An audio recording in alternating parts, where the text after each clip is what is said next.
Svo finnum við það. Það gott sko.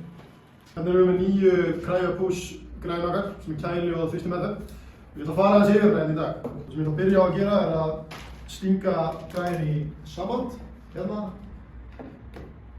Síðan byrja því að bara halda inni takunum og kveikist á græðinni.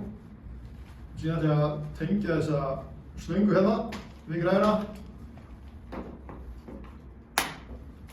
Og síðan nota ég hinn endan í að tengja við mismunandi hulsur, ökkla, hné, fyrir eftir hvað þið langar að vinna með. Það fara síðan aðeins yfir stillingarnar og erum við með pressure, það er að segja þrýstinginn, og síðan erum við með tíman, það sem tækið er að vinna á. Við getum hækkað tímar hérna í 40 mínútur, 60 mínútur og síðan getum við líka hækkað þrýstinginn hérna, annarkvort í low pressure, middle pressure eða high pressure.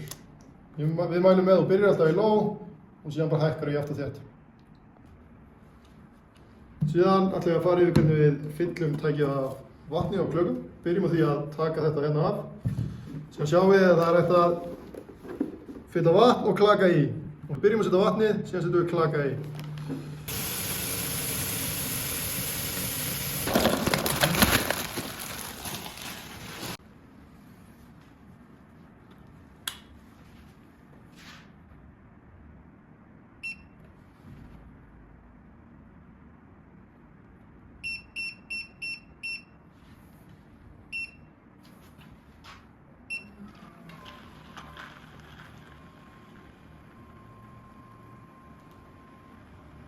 Það sýnir ykkur síðan hvernig við göngum frá tækinu.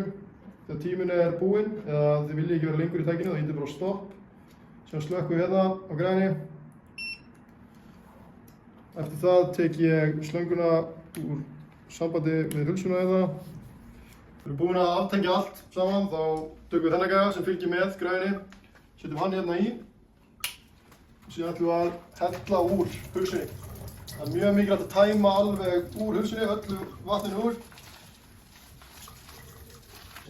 Sama á við kælieininguna, opnum lokið, tæmum vatnið á klakana úr tækinu, síðan látum við þetta standa í smá stund til að þorna.